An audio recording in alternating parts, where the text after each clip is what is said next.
O meia peruano Cueva está cavando uma volta ao São Paulo, mas será que a diretoria tricolor pensa nessa possibilidade? No vídeo de hoje do canal do Nicola te trago essa resposta. Quero te atualizar também sobre as contas do Corinthians, que conseguiu pagar um dos 3 meses que deve a seu elenco, e tem também informações importantes sobre a treta entre Danilinho, ex-meia do Atlético Mineiro, e o Cuca, com direito a uma acusação bem grave.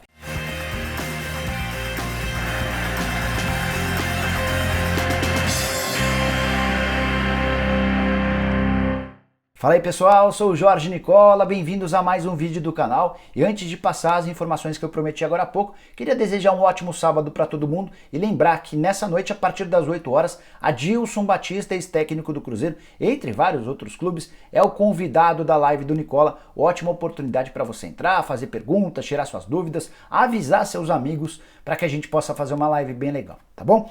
Além da live, queria pedir para você assistir ao vídeo até o fim. Se curtir, não esqueça de dar um like, de se inscrever no canal e de acionar o sininho. Se você já fez tudo isso, vire membro do canal do Nicola. É bem fácil. Vou deixar na descrição desse vídeo um link. Você clica lá, escolhe um dos 5 planos que a gente criou, com uma série de vantagens para você. E a partir daí você passa, por exemplo, a poder participar do bolão do Nicola, que vai dar ao vencedor uma camisa oficial do seu time do coração. Bora começar o vídeo explicando para você sobre uma treta pesada que aconteceu nessa sexta-feira entre o Danilinho e o Cuca. Danilinho é aquele meio atacante que jogou no México, jogou no próprio Atlético Mineiro. Em 2012 ele pertencia ao Tigres e estava emprestado ao Galo. Fazia até que dentro de campo um bom ano, 35 partidas e 9 gols marcados. Dos 35 jogos que ele jogou, só 3 como reserva. Ou seja, era um cara com um papel bastante importante naquele Atlético que brigava pelo título do Campeonato Brasileiro. Mas a relação entre o Danilinho e o Cuca não era boa, a ponto de, nessa sexta-feira, o Danilinho, durante uma live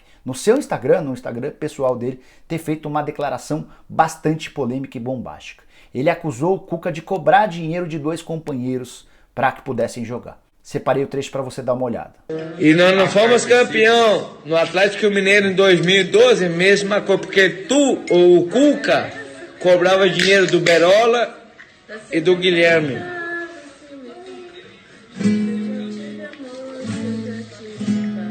Que ele prove? Que prove eles. Assim que eu soube dessa declaração, entrei em contato com o Cuca, que negou com veemência qualquer cobrança nesse sentido. Ele disse que já procurou um advogado que vai acionar o Danilinho na justiça. Já o Guilherme desmentiu o Danilinho, afirmou que nunca houve nada disso, mas que não vai levar o caso adiante, enquanto o Neto Berola preferiu não se pronunciar. E por trás dessa declaração bem forte do Danilinho, houve um ano de 2012 extremamente conturbado entre o jogador e o técnico.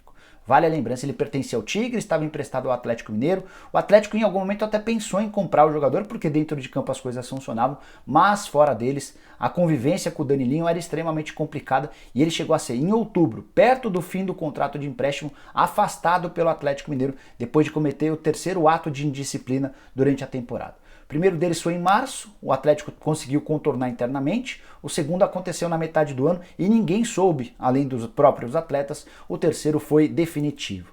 Tudo porque o Danilinho faltou aos treinos da sexta e do sábado. E ninguém do Atlético conseguiu informações dele até o domingo, quando o Danilinho aceitou ou respondeu aos contatos do Eduardo Maluf, que era o diretor de futebol do Galo. Ele disse que teve um problema no joelho da esposa. Então o Atlético ofereceu o médico do Galo para que pudesse avaliar o que tinha acontecido com o joelho da esposa, mas nem o Danilinho nem a esposa dele apareceram para a consulta marcada. Foi o fim, o Atlético decidiu naquele momento afastar de vez o jogador. E ao que parece, o Danilinho acabou guardando uma mágoa do Cuca para fazer essa acusação extremamente pesada. Quero te atualizar agora sobre as contas do Corinthians com uma boa notícia. O Timão conseguiu nessa sexta-feira pagar uma das 3 folhas salariais que deve a seu elenco. É bem verdade que essa folha foi a mais barata referente ao mês de maio. Por que ela é mais barata? Porque em maio os jogadores estiveram de férias e o Corinthians combinou com o elenco que pagaria 50% das férias no ato e outros 50% no fim do ano.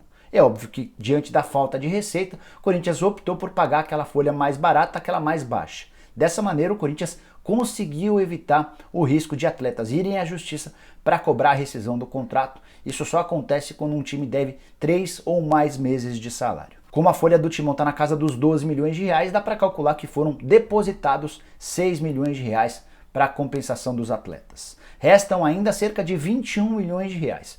100% dos salários referentes ao mês de abril, 12 milhões de reais, e mais 9 milhões de reais do mês de junho, que equivalem a 75% da folha. Por que esses 25% de desconto? Porque o presidente André Sanches conseguiu a concordância dos atletas em descontar 25% do mês de junho por causa da pandemia do coronavírus. Não existiam treinos, não existiam competições, a receita do Corinthians caiu demais por conta da paralisação dos campeonatos e os jogadores acabaram aceitando e entendendo essa situação. De acordo com os dirigentes corintianos, esses 21 milhões de reais devem ser depositados na próxima semana, assim que a grana da venda do Pedrinho cair nos cofres alvinegros. Havia uma expectativa enorme de que isso aconteceria. Nessa semana não rolou. Uma transferência que vai vir de um banco de Luxemburgo, uma antecipação de receita que o Corinthians fez para conseguir equalizar ou equacionar suas contas, situação extremamente delicada do ponto de vista financeiro.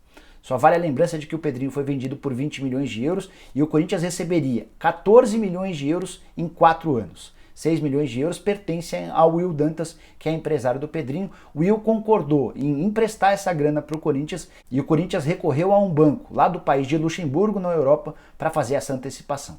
É óbvio que por conta da antecipação vai perder alguns milhões de reais.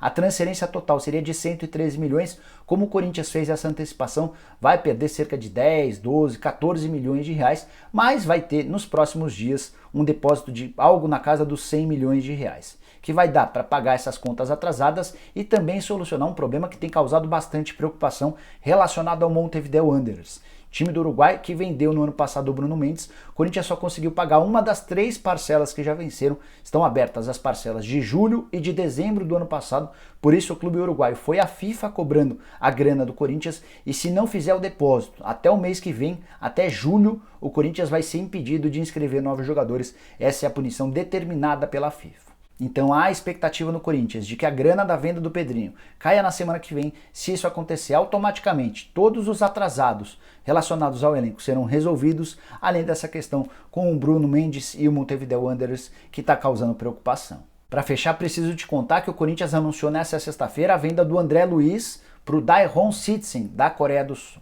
O André Luiz é aquele atacante que havia sido comprado da Ponte Preta no fim do ano de 2018, só conseguiu jogar 5 vezes pelo Corinthians, esteve emprestado ao Fortaleza no ano passado e nessa temporada estava jogando nesse time sul-coreano. Foi emprestado recentemente, fez só 5 jogos, marcou 6 gols e os sul-coreanos se apressaram para comprar o jogador, negócio fechado em 2 milhões e 300 mil dólares, que equivalem a 11 milhões e 700 mil reais. O Corinthians tem direito a metade dessa grana, 5 milhões e 850 mil, a outra metade vai ficar com o Cianorte, que era dono de 50% dos direitos econômicos. O Corinthians conseguiu pagamento à vista e ainda garantiu 10% do valor de uma venda futura. Havia comprado o jogador da Ponte Preta por algo na casa de 2 milhões de reais. Bora falar sobre o Cueva, o peruano que está tentando a todo custo cavar um retorno ao São Paulo. Ele participou de uma live numa conta do Instagram chamada Notícias do Tricolor e deixou bem claro que quer muito voltar ao São Paulo. Separei um trecho em que ele fala sobre esse assunto, abre aspas. Quem não gostaria? Eu gostaria, qualquer jogador gostaria de voltar para o São Paulo. Primeiro pelo que o São Paulo me deu e depois por como minha família se sentia em São Paulo, pelo jeito que a torcida me apoiou, fecha aspas. Uma clara tentativa do Cueva de mostrar aos dirigentes do São Paulo e também para os torcedores de que está à disposição, de que está no mercado. Antes de te contar como a diretoria do São Paulo reagiu a esse pedido, queria te explicar um pouquinho sobre um momento bem conturbado do Cueva. Quando ele é vendido do São Paulo, ele vai jogar no Krasnodar. Não dá muito certo lá na Rússia e acaba sendo comprado pelo Santos. O Santos pegou o jogador por empréstimo na temporada passada e começaria a pagar somente nesse ano, valor extremamente caro de 26 milhões de reais. Acontece que o Cueva se irritou com os dirigentes do Santos e entrou na FIFA movendo um processo contra o Peixe para a rescisão do contrato. O Santos também foi à FIFA alegando que o Cueva abandonou o emprego. Com o contrato em vigência, ele se mudou para o México para jogar pelo Pachuca. A passagem pelo Pachuca foi das mais curtas, somente 3 partidas e 49 minutos. O Pachuca anunciou recentemente a rescisão, o rompimento do contrato, ou seja, o peruano, que jogou no São Paulo, foi para o Krasnodar, foi para o Santos e passou pelo México, está livre no mercado, embora com algumas complicações, o Santos cobrando grana do Pachuca, o Cueva cobrando grana do Santos, uma confusão danada. E é nesse cenário livre no mercado que o Cueva está tentando cavar uma oportunidade de retornar ao São Paulo. tricolor, conversei com um dirigente, uma pessoa muito próxima ao presidente Carlos Augusto de Barros e Silva, o Leco. Essa pessoa me assegurou que não há a mínima chance de o Cueva ser contratado nesse momento. A frase foi a seguinte, abre aspas, ele está forçando, hoje nenhuma chance, apesar de ser craque, é muito louco, fecha aspas. A visão dos dirigentes do São Paulo é de que hoje o Cueva não se encaixa dentro desse mecanismo profissional que o São Paulo tenta instalar no elenco já há bastante tempo.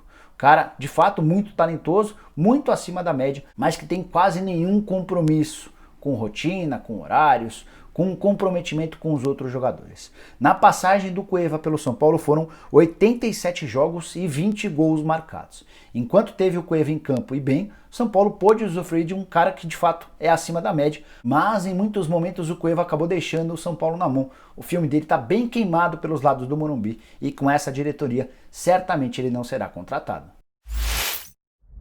Bom pessoal, eram essas as informações que eu separei para você na manhã desse sábado. Espero que tenham curtido o vídeo e deixem um like por aqui. Quem ainda não se inscreveu no canal do Nicola é bem fácil. Aperta esse botãozinho vermelho de inscreva-se que aparece por aqui. Aproveita e aperta o sininho porque é super importante. Toda vez que eu fizer um vídeo novo ou live, você recebe notificação se tiver acionado esse sininho.